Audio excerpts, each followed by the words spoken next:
მაიკ ტაისონი დაეჯახება ფლოიდ მეიუეზერს. ფერგუსონი კიდევ იძახის მეო UFC-ში დაუბრუნდებიო თუ მანდ ხაბიბს დამახვედრებთო. ასევე უსმან ნურმაგომედოვი იძახის რომ ილია თოფურიაზე მაგარი მებრძოლი ვარ და დანა ვაითმა და ტრამპმა უკვე მოაგვარეს თეთრ სახლში ჩატარდება ტურნირი 2026 წელს, ასე რომ მოკალათით ეკრანერთან საინტერესო თემებზე ვისაუბრებთ დღეს. როგორც ჩანს, საბოლოო ჯამში გადაწყდა 2026 წლის 4 ივლისს UFC ჩაატარებს ტურნირს თეთრ სახლში. დანა ვაითი უკვე ეწვია დონალდ ტრამპს ვაშინგტონში და დაიწყეს მოლაპარაკებები. ჯერ არავინ იცის ვინ იბრძოლებს ამ ტურნირზე, რადგან ჯერ გვარდება ლოგისტიკური ნიუანსები. როგორც გაირკვა ოქტაგონს აწყობენ თეთრი სახლის ეზოში, მებრძოლები კი თვით თეთრ სახლში გახურდებიან ბრძოლის წინ. ასევე იქნება გრანდიოზული შოუ თავისი მომღერლებით, ვარსკვლავებით, ფეიერვერკებით და რა თქმა უნდა ღონისძიებაზე მოხვედრა იქნება ძალიან გამკაცრებული. მთავრობა აყალიბებს სპეციალურ უსაფრთხოების სამსახურს, რომელიც ძირფესვიანად შეამოწმეს სპორტსმენებს და მაყურებლებს, ასე რომ დიდი ალბათობით აქ ჩვენ ვერ ვნახავთ ბინ ლადენის შორეულ ნათესავებს. მოკლედ ეს ტურნირი შევა ისტორიაში აუცილებლად და რა თქმა უნდა UFC ასეთ ღონისძიებისთვის ყველაზე ბირთვულ ქარts მოამზადებს. სადაც დიდი ალბათობით მოქმედი სპორტსმენების გარდა ერთმანეთს შეხვდებიან ვეტერნებიც. ეს ღონისძიება იქნება ძალიან საინტერესო და კომენტარებში დაწერეთ ასეთ ბირთვულ ტურნირისთვის, რომელ მებრძოლებს შეახვედრებდით ერთმანეთს. მაგალითად მე გამიხარდებოდა ამ დღეს ერთმანეთს შეხვედროდნენ ილია თოფურია და ისლამ მახაჩევი. ალბათ ეს შერკინება მოქმედ სპორტსმენებში იქნებოდა ყველაზე მთავარი და საინტერესო. 71 კილოგრამში დვალიშვილი პანტოჟა ბრძოლა იქნებოდა ბომბა. ვეტერნებიდან მძიმე წონაში ჯონ ჯონს შევახვედრებდი ფრენსის ნგანოს. მათ ისედაც აქვთ ისტორია და როგორც ვიცით ჯონსი მზად არის თეთრ სახლში იბრძოლოს და თითქოს ასპინალს ითხოვს. მაგრამ ასპინალს უკვე თავისი საქმეები გამოუჩნდა და ჯერ მას ჯონსის დატოვებული ტიტულის დაცვა უწევს 25 ოქტომბერს სირილ განთან და ზოგადად არ ამგონია აწი ასპინალი ჯონს შეახვედრონ. სულ რომ ივენთი მთვარეზე ჩაატარონ. მაგრამ განუსთან ბრძოლა რეალობასთან უფრო ახლოს არის და ამ სპორტის კომაგებისთვის ბევრად საინტერესო იქნება. ასევე თეთრ სახლში ერთმანეთს დავაჯახებდი კონორ მაკგრეგორს და ნეით დიას. იმედია ტურნირზე ორივე ფხიზელი მოვა. ყველას გვახსოვს რომ ამ მებრძოლებს შორის ფრეა ერთ ბრძოლაში ნეიტმა დააღწია ირლანდიელი, მეორეში კი მსაჯების გაყოფილი გადაწყვეტილებით დამარცხდა. ასე რომ ეს შერკინება ჩვენთვის შერეული ორთაბრძოლების კომაგებისთვის ძალიან საინტერესო იქნება. არ ვიცი რამდენად მოახერხებს კონორი თეთრ სახლში ჩხუბს, მართალია თვითონ ამის სურვილი უკვე გამოთქვა, მაგრამ დღესდღეობით ის აქტიურად ხვდება ირლანდიის ამომრჩევლებს და აპირებს ქვეყნის პრეზიდენტობას. ბევრისთვის ეს ამბავი ცოტათი სასაცილოა, მაგრამ კონორს ირლანდიაში იმდენი მხარდაჭერი ყავს, რომ დიდი ალბათობით ის ბარიერს გადალახავს და შეიძლება არჩევნებშიც მიიღოს მონაწილეობა და აი თუ მოიგო არჩევნები, რაც რეალობასთან ახლოსაც არ არის, ის იქნება პირველი პრეზიდენტი, რომელიც თეთრ სახლში იბრძოლებს გასისხლამდე თავისი ქვეყნის კეთილდღეობისთვის. იმედია იქამდე ნეით დიასას სტოქტონის მერად აირჩევენ და აი ამ ჩხუბის გულისთვის მართლა მთელი მსოფლიო იყიდის პირდაპირ ეთერებს. ალბათ ყველას გახსოვთ ჰაბიბ ნურმაგომედოვის პროგნოზი ილია თოფურია არმან სარუკიანის ბრძოლაზე. მან ისეთი სიბრძნე დააბრეხვა, რომ მისი საუკეთესო მეგობარი დენიელ კორმიეც კი არ ეთანხმება. მოდით წარმოვიდგინოთ თოფურია სარუკიანის ბრძოლა შედგა. შენი აზრით ვინ იქნება ამ შერკინებაში ფავორიტი? თოფურიას შანსი არ აქვს. მართლა? დგომშიც შანსი არ აქვს, არმანი კარგად იჭერს დისტანციას, სტრაიკერებთან კარგად მუშაობს ფეხებით. სარუკიანს ილიას ბრძოლის ყველა ვიდეო მასალა აქვს და მან ის შეისწავლა. 3 წლის წინ რო ეჩხუბა ნაკლები შანსი ჰქონდა, მაგრამ ეხლა ის უკეთესია, უნაკოა. დარწმუნებული ვარ, რომ ამ მომენტში მსუბუქ ზონაში საუკეთესო მებრძოლია თოფურია, უკონკურენტოა. შეგეშალა სარუკიანი. ხო, სარუკიანი. ჭიდაობის ხარჯზე მოუგებს, ხო? MMA-ის ხარჯზე. ეს თავისუფალი ჭიდაობა არ არის. დააგდებს, ხო? კი, დააგდებს. პარტნიორშიც ძალიან კარგად იდაყვებით მუშაობს, ასევე უკეთესია ჭიდაობაშიც, ზურგის აღებაშიც. ილიასთან ახლოს ხო ვერ მივა? არა, არ მოვა, კარგად ისავს დისტანციას 80-20%-ზეა, 80% არის არმანის. გაითვალისწინე არმანის ჭიდაობა, გაბარიტები და პრესინგი. თითქმის 10 სანტიმეტრით მაღალია, წონითაც ბევრად მეტი იქნება. მოკლედ ყველა ასპექტში ჯობნის. ამ პროგნოზის მერე ჰაბიბის ბიძაშვილმა ამოყო თავი უსმანმა, ვინც არის ის უსმანი არის აი უმარის ძმა, რომელიც დაუმარცხებლად მოვიდა UFC-ში და მერაბ დვალიშვილმა გააჩერა. ისეთი შთაბეჭდილება მექნება, რომ ეს ნურმაგომედოვის კლანი დღედაღამე ფიქრობენ დვალიშვილზე და თოფურიაზე. აინტერესებთ, საიდან როგორ აღწევენო ესეთ შედეგებსო. ამის გულისათვის რომ ცოტა უფრო ახლოს იყოს ქართულ ერთან, მან თბილისში ბიზნესიც კი გაახსნა მანქანებს ყიდის. ხო და ეს საიდუმლო მაინც ვერ ამოხსნა და საიდუმლო არაფერში არ არის. სიმართლე ის არის, რომ ეს არის ბატონო ჰაბიბ ჩვენი გენეტიკა. ეხლა კიდევ მოусმინოთ უსმანი რას იძახის ილიაზე. გაით რა, რატო ითვლება ილია თოფურია ნომერაძე მსუბუქ ზონაში? ესე არ შეიძლება, მან მხოლოდ ერთი ბრძოლა ჩაატარა ამ ზონაში. მე ამ დივიზიონში 19 ბრძოლა მოვიგე. უი, 20 ბრძოლა მოვიგე. დავამარცხე ყოფილი ჩემპიონები, მოქმედი ჩემპიონები. ჩემი რეზუმე ბევრად უკეთესია ვიდრე ილიასი. თოფურიას 14 თუ 15 ბრძოლა აქვს, ხო? მე 14 მარტო ფინიში მაქვს. იმის მერე რაც მე მას დავანოკაუტებ, მე ვიქნები მსოფლიოში ნომერაძე.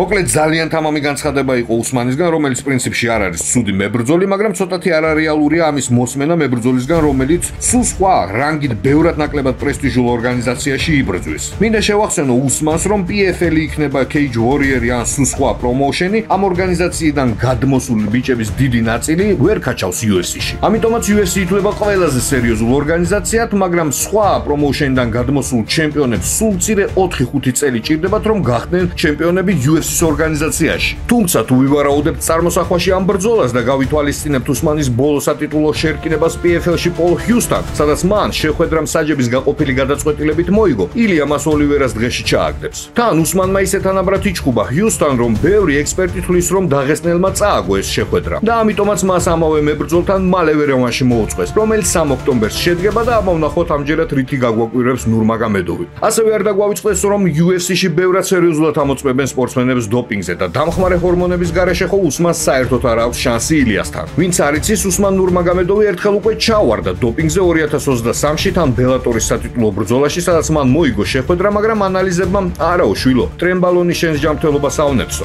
ერთი სიტყვით ეს უსმანის ფანტაზიების ნაყოფია, ამ ბრძოლას არ უწერია შედგეს, მაგრამ თუ ეს მოხდა და უსმანმა მოიგო, მეორე დღესვე ხაბიბის ბიზნეს საქართველოში შეუწყობ ხელს და მეორე დღესვე მისგან მანქანას ვიყიდი. ოღონდ ნისიათ.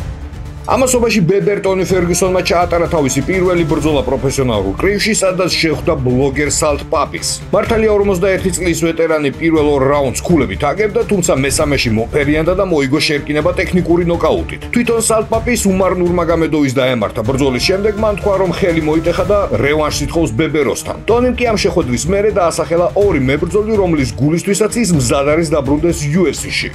UFC-ში დაუბრუნდები ან კონორ მაკგრეგორის ან ჰაბიბ ნურმაგომედოვის ბრძოლის გულისთვის. ჰაბიბთან ისედაც მაქვს ისტორია და დაუმთავრებელი საქმეები. ერთი პერიოდი მე მის შესახებ ყველაფერი გავარკვიე. როგორ ვარჯიშობს, რა სტრატეგიას იყენებს, მოკლედ ყველა მზადების დეტალი და ეს მას აშინებდა. იცით, ჰაბიბი მისმა მამამ გადაარჩინა, თორემ მე მას გავანადგურებდი. მახსოვს როგორ ეღადავებოდა ის უსახკაროებს, როდესაც ფულის სანაცვლოდ ქუჩაში მათ აიძულებდა აზიდვების გაკეთებას. თითქოს ისინი სტრიპტიზის მოცეკვავეები იყვნენ.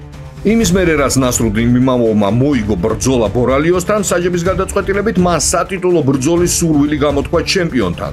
პირველ რიგში ჰამზა ცვულოსავ ტიტულის მოპოვებას. მე არ მინდა ჩამეთვალოს, რომ კონკრეტულად ჩიმაევს ვიწვევ, მაგრამ ტიტული მას აქვს, ამიტომ ჩვენს შორის ბრძოლა უნდა შედგეს. თუ ის 93 კილოგრამში ავა, მაშინ შევერკინები იმას, ვისაც ქამარი ექნება. ჩემი მიზანი საჩემპიონო ქამარია და არა ჩიმაევი. სუბუქი წონის ყოფილი ჩემპიონი ისლამ მახაჩევი კი თulis, რომ ილია თოფურია შეგნებულად გაურბის არმან სარუკიანს. საიდუმლო არ არის, რომ ილია გაურბის სარუკიანს. ინტერვიუში ვნახე, რომ თოფურია კარიერის დასრულებასაც კი ფიქრობს, ოღონდ არ შეხვდეს არმანს. მე კი ვფიქრობ, რომ სარუკიანი კარგ ფორმაშია და ეს ბრძოლა ილიასთვის სერიოზული გამოცდა იქნება. ასევე ისლამი სულ უფრო ხშირად ახსენებს თოფურიასთან ბრძოლას, ასე რომ არ არის გამორიცხული, რომ ისინი ერთმანეთს შეხვდნენ. მაგრამ იქამდე დაღესტნის წინ სატიტულო ბრძოლა ელოდება 15 ნოემბერს მოქმედ ჩემპიონთან ჯეკ დელა მადალენასთან, რომელიც მშვენიერ ფორმაშია და დარწმუნებულია თავის გამარჯვებაში. თუ გაინტერესებთ მადალენას კარიერა, შეგიძლიათ ნახოთ მის შესახებ ვიდეო, რომლის ლინკს აღწერაში დაგიტოვებთ. ცნობილი მებრძოლები კი თავის პროგნოზებს იძლევიან მახაჩევი მადალენას ბრძოლაზე. მადალენა კარგად ბოქსობს და ზაშიტაშიც კარგია, მაგრამ მე მჯერა ისლამის ჭიდაობის. ამიტომ მგონია, რომ ის ჯეკს წააქცევს და მე რამე პრიომით დაუსრულებს შეხვედრას ან ბოლო-ბოლო ჩაქოლავს რა მიწაზე. ისლამს უკეთესი ჭიდაობა აქვს ვიდრე მადალენას წინა მეტოქეს ბილალ მუჰამედს და კონტროლშიც უკეთესია. თუმცა ჯეკმა კარგად გამოიჩინა თავი ბილალთან, რომელიც ნამდვილად არ არის ცუდი მებრძოლი. ჩემთვის ეს ძალიან საინტერესო ბრძოლა იქნება, რადგან მე ჯეკთან მივარჯიშია და ვიცი, რომ ის ძალიან ძლიერი ბიჭია. რაც შეეხება გაბარიტებს, დარწმუნებული ვარ, რომ მახაჩევი ამას იგრძნობს. ვფიქრობ, ისლამი ჯეკს ვერც გრეპლინგში და ვერც დგომში აჯობებს. დარწმუნებული ვარ, რომ მადალენა თავისას მიაღწევს. უეჭველი იმის თქმა შემიძლია, სადაც არ უნდა ჩატარდეს ეს ბრძოლა, მე იქ ვიქნები. ბევრი სათანადოდ არაფასებს ჯეკს არა და ის საუკეთესოა. მასთან ბრძოლისას ჯობი არ შეცდე. ვფიქრობ, ისლამმა ეგრევე ბრძოლა პარტერში უნდა გადაიყვანოს. მადალენა მიწაზე ბევრ შეცდომას უშვებს და ამის გამოყენება მახაჩევს შეუძლია სათავისოდ. თუ ისლამი დგომში იბრძოლებს, საინტერესო იქნება ამის ყურება. ვნახოთ ცონის მატებამ თუ მოუმატა დარტყმის ძალა. მოკლედ, აუცილებლად ამ ბრძოლის ყურებას ვაპირებ, რადგან აუცილებლად მინდა ამ კამბრის დაბრუნება. და თქვენ რას ფიქრობთ? დაწერეთ კომენტარებში. ბუკმეკერებთან ისლამი ძალიან დიდი ფავორიტია. პირადად მე ისლამის გამარჯვებისკენ ვიხრები. თან თუ ილიას და მახაჩევს შორის შედგა შეხვედრა, ბევრად უფრო მაგარი იქნება pound to pound-ის რეიტინგის პირველი და მეორე ნომრის შერკინება. თან საინტერესოა მადალენასთან გამარჯვების შემდეგ ისლამი რეიტინგში პირველ ადგილს დაიკავებს თუ არა. გვიახლოვდება UFC 320. ქართველები ამ დღეს განსაკუთრებულად ველოდებით, რადგან 5 ოქტომბერს მერაბ დვალიშვილი მესამეჯერ დაიცავს ქამარს და შეხვდება სატიტულო ბრძოლით კორი სენტ-ჰეგენს. ორივე მებრძოლი თავის ფორმის პიკშია, როგორც დვალიშვილი იძახის, ის მას დააძინებს ნოკაუტით და ამისათვის ის სერიოზულად ვარჯიშობს. პრინციპში როდის არ ვარჯიშობს დვალიშვილი სერიოზულად. ის ყველგან ინარჩუნებს ფორმას, ახერხებს მოგზაურობას, ეხმარება გუნდელებს, მაგრამ არ ივიწყებს მინიმუმ ბუნებაში სირბილს, ასე რომ კორის წინ დიდი პრობლემები ელის. სენტ-ჰეგენის კარიერაზე სპეციალურად ვიდეო გავაკეთე, ვისაც არ უნახია, შეუძლია თვალი გადაავლოთ. ვიდეოში კორის ყველა ბრძოლაა ნაჩვენები, ლინკს აღწერაში დაგიტოვებთ. ერთი სიტყვით მთელი საქართველო ველოდებით ამ შერკინებას. მართალია არ ვიცი მერაბი მას დაანოკაუტებს თუ დაასაბმითებს, თუმცა დარწმუნებული ვარ, რომ ქართველი გაიმარჯვებს და ეს იქნება ზედიზედ მე-14 გამარჯვება მის კარიერაში. დვალიშვილმა თავის დივიზიონში უკვე მოხსნა დაუმარცხებელი სერიის რეკორდი და სენტ-ჰეგენზე გამარჯვების შემდეგ, თუ მან კიდევ ორი ბრძოლა მოიგო, ის გაუთანაბრდება ანდერსონ სილვას რეკორდს.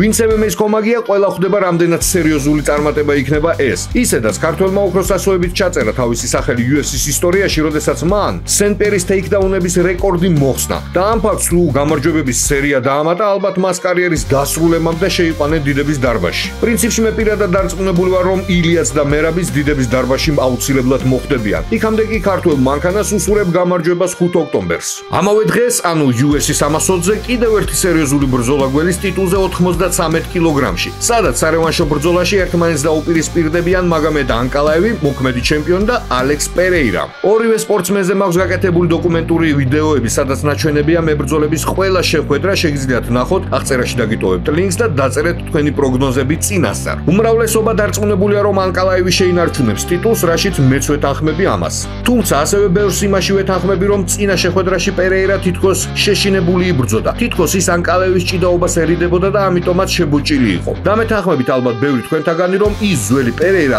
არ იდგა ანკალაევთან. და ბოლოს 2026 წლის გაზაფხულს დაუმარცხებელი მოკრივე ფლოიდ მეივეზერი 49 წლის ასაკში ბრუნდება. მას დაუპირისპირდება 60 წლის მაიკ ტაისონი. ამ ეტაპზე მიმდინარეობს მოლაპარაკებები, ბევრი დეტალებია გასავლელი, მაგალითად რა წონაში შედგება ეს შეხვედრა, ჩაეთვლება თუ არა მებრძოლებს ეს შერკინება სტატისტიკაში და ასე შემდეგ. ყინული უკვე დაიძრა და დიდი ალბათობით გაზაფხულზე ვნახავთ კრივის ამ ორი ლეგენდის შერკინებას. საინტერესოა რას ფიქრობთ ზოგადად ამ ყველაფერზე და როგორ ფიქრობთ, ვინ მოიგებს? დღეისათვის სულ ეს იყო, არ დაგავიწყდეთ ამ ვიდეოს დალაიქება და კომენტარის დაწერა, იმიტომ რომ ეს ორი ქმედება ხდის არხს უფრო პოპულარულს, ეხმარება განვითარებაში. მე კიდევ ამ პატივისცემას არ დაგივიწყებთ და სულ უფრო მეტ ვიდეოს მოგაყრით. ხო ესეა, დუსო? ხო, ესეა, მაჭამე. ესე არისო. მოკლედ გემშვიდობებით დროებით.